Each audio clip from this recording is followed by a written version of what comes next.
What's going on, Bills fans? This is Bills Latest. We are brought to you by FanArc, and please, God, no, not Tyreek Hill. What are we thinking and or possibly going to do? Again, not only did he have one of the worst knee injuries since Willis McGahee, but he also has law problems. He also posted a video on, I believe it was Instagram, of him in Kansas City saying, "I'm home."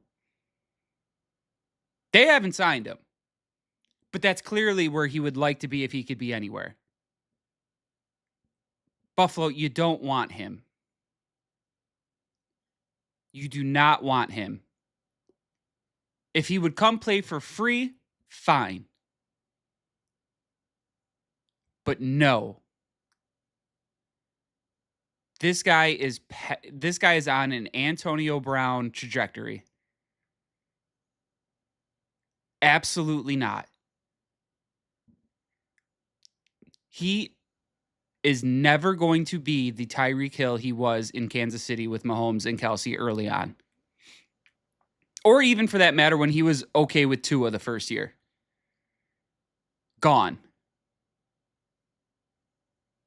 So, no. Please, God, no to Tyreek Hill. Just absolutely not. Absolutely not. He is not your answer. And as much as we keep talking about this draft and all these wide receivers,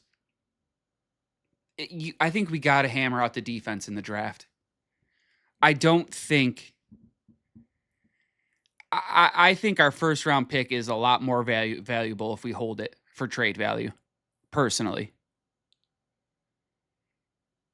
Because, yeah, there are some decent wide receivers in this draft class. However, kind of like quarterbacks, it's always a bit of a crapshoot which one comes out of the gate. Because, again, everybody would have drafted Chase. Everybody would have drafted Neighbors. So, there's still a risk with drafting these guys. You don't know. You really don't know. But that's why defense, I feel like, is a little easier for plug and play. Like Bane out of Miami, he's going to be a stud, I think. I just did it. I said I think. Because at the end of the day, we don't know. But he looks the part. Defense, I feel like you can get away with, for lack of a better phrase, drafting a worse player and having him still be productive. You can hide it better on the defensive side of the ball. Did you see how easy it was to hide how bad Coleman was? Not easy.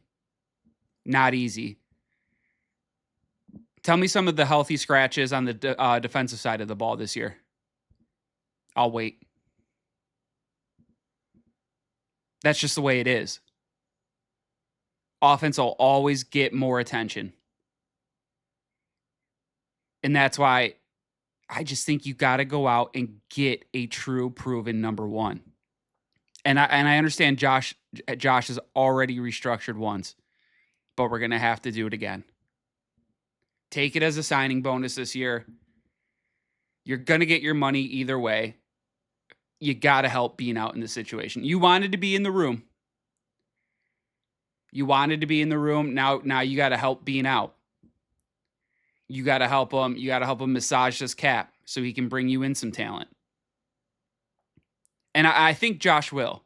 I think we will see him restructure. It's a no-brainer. It's an absolute no-brainer. We know Bean's got to be in his ear talking to him about it. They're just trying to figure out the best way. When they do it, where's that money going? Because let's think about it this way. Let's say Josh does it and they don't get anybody. I'd be pissed if I were Josh.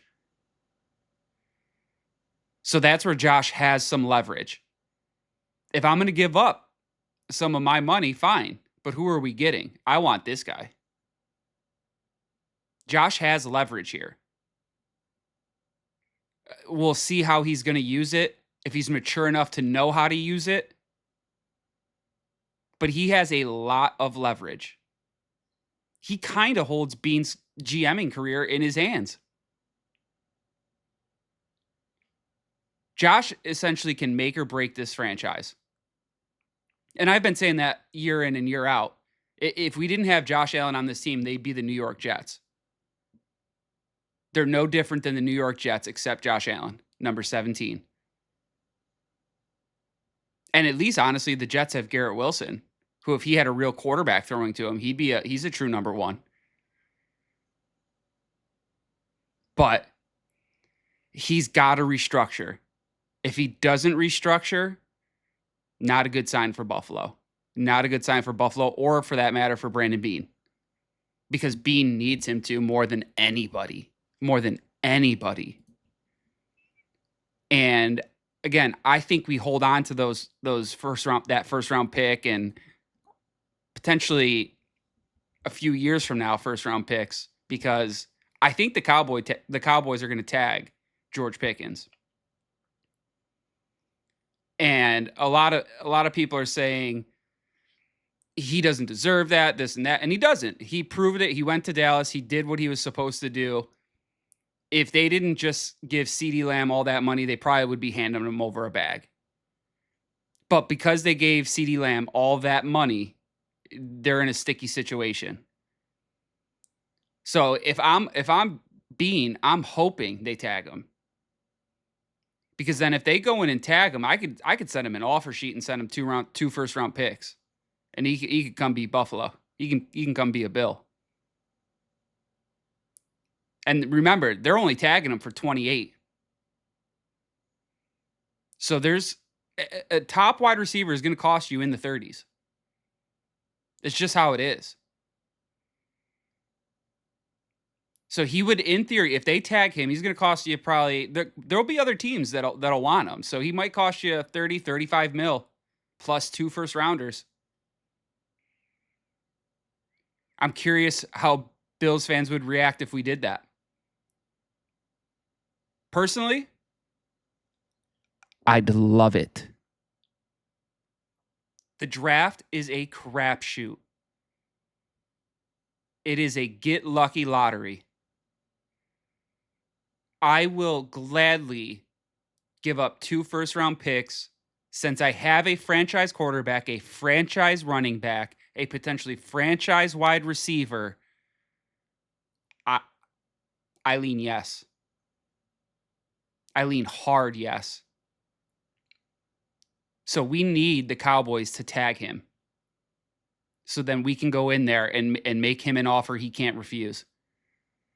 Because he wants to get paid. A guy like him, he's going to want... He might even... Say no other team offers him anything, and the Bills are the only team involved. If they offered him $1 million more, he would probably come. Because he would feel so disrespected that he just did that last season. You got to remember, these players say the right things in the public. Yes, I'd love to be a Cowboy for life, and I hope to stay here. They have to say that. At the end of the day, they're one injury away from a career ender. So they're after the bag. So that's why I think they tag him. You got a slight opening there. I don't know if Buffalo has the balls to send 2 first rounders and spend 30 mil. I think they should. But we're going to find out. It's combine time, baby. We're going to start hearing some noise here. But that has been it for today's Bills the Latest, folks. Again, we are brought to you by FanArc. We hope you hit that like and subscribe button down below. It helps us out tremendously. We will be back with more stuff for you guys tomorrow. Have a good one.